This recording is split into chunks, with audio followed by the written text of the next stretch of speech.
കേരളത്തിലെ റെയിൽവേ വികസനത്തിൽ വിപ്ലവകരമായ മാറ്റങ്ങൾക്കിടയാക്കുന്ന നിർദ്ദിഷ്ട 3-4 റെയിൽപാതകളുടെ വിശദ പദ്ധതിരേഖ അടുത്ത വർഷം മാർച്ചോടെ പൂർത്തിയാകുമെന്ന പ്രഖ്യാപനത്തോടെ സംസ്ഥാനത്തിന് വൻ വികസന സാധ്യതകൾ തുറക്കുന്നു. മണിക്കൂറിൽ 160 കിലോമീറ്റർ വരെ വേഗതയിൽ തീവണ്ടികൾക്ക് സഞ്ചരിക്കാൻ കഴിയുന്ന വിധത്തിലാണ് പുതിയ പാതകൾ രൂപകൽപ്പന ചെയ്യുന്നത്.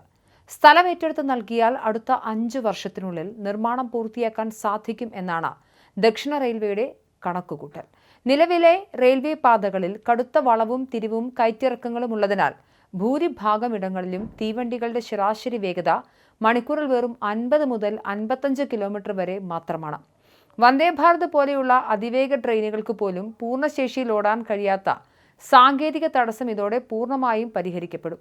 പുതിയ പാത സജ്ജമാകുന്നതോടെ കേരളത്തിലെ യാത്രാ സമയം പകുതിയായി കുറയുകയും ഗതാഗത രംഗത്ത് വൻ കുതിച്ചുചാട്ടം ഉണ്ടാവുകയും ചെയ്യും.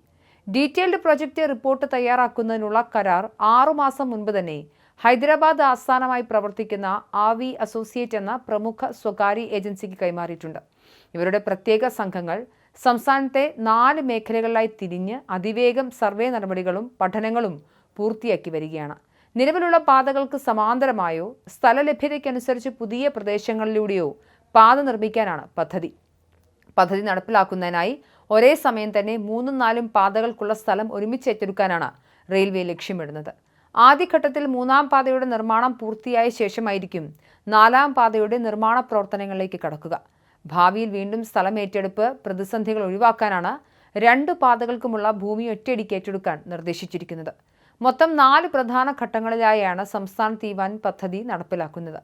മംഗളൂരു മുതൽ ഷൊർണൂർ വരെയാണ് 1-ാം ഘട്ടം, ഷൊർണൂർ മുതൽ എറണാകുളം വരെ 2-ാം ഘട്ടത്തിലും, എറണാകുളം മുതൽ കായംകുളം വരെ 3-ാം ഘട്ടത്തിലും, കായംകുളം മുതൽ തിരുവനന്തപുരം വരെ 4-ാം ഘട്ടത്തിലും പാത നിർമ്മാണം പൂർത്തിയാക്കും. സംസ്ഥാനത്തെ പ്രധാന നഗരങ്ങളെ തമ്മിൽ അതിവേഗത്തിൽ ബന്ധിപ്പിക്കാൻ ഇത് സഹായിക്കും. പ്രധാന പാതയ്ക്ക് പുറമെ ഷൊർണൂരിൽ നിന്നും കോയമ്പത്തൂരിലേക്ക് 3-4 പാതകളുടെ നിർമ്മാണവും തിരുവനന്തപുരത്ത് നിന്നും നാഗർകോവിലേക്ക് 3-ാം പാതയുടെ നിർമ്മാണവും ഇതോടൊപ്പം നടക്കും. അയൽ സംസ്ഥാനങ്ങളുമായുള്ള റെയിൽ ബന്ധം കൂടുതൽ ശക്തിപ്പെടുത്താനും അന്തർ സംസ്ഥാന യാത്രക്കാരുടെ ദുരിതത്തിന് ശാശ്വത പരിഹാരം കാണാനും ഈ അനുബന്ധ പാതകൾക്ക് കഴിയും. വിഴിഞ്ഞം അന്താരാഷ്ട്ര തുറമുഖത്തിന്റെ പ്രവർത്തനം പൂർണ്ണതോതിൽ ആരംഭിക്കുന്നതോടെ ചരക്ക് ഗതാഗതത്തിൽ ഉണ്ടാകുന്ന വൻ കുതിച്ചുചാട്ടത്തിന് 3-4 പാതകൾ അത്യാവശ്യമാണ്. വിഴിഞ്ഞത്തു നിന്നും കേരളത്തിന്റെ വിവിധ ഭാഗങ്ങളിലേക്കും കോയമ്പത്തൂരിലേക്കും ചരക്ക് കണ്ടെയ്നറുകൾ വഹിച്ചുകൊണ്ടുള്ള ചരക്കു തീവണ്ടി സർവീസുകൾ തടസ്സമില്ലാതെ നടത്തണമെങ്കിൽ ഈ നിർമ്മാണം അതിവേഗം പൂർത്തിയാക്കേണ്ടതുണ്ട്. നിലവിലുള്ള പാതകൾ നിർദ്ദിഷ്ട ശേഷിയുടെ പരിധിയിലാണ് സർവീസ് നടത്തുന്നത്. അതിനാൽ തന്നെ മറ്റു സംസ്ഥാനങ്ങളിൽ നിന്നും കേരളത്തിലേക്ക് പുതിയതായി തീവണ്ടികൾ അനുവദിക്കാനോ അവധി ഉത്സവ കാലങ്ങളിൽ പ്രത്യേക തീവണ്ടികൾ ഓടിക്കാനോ വലിയ പരിമിതി നേരിട്ടിരുന്നു.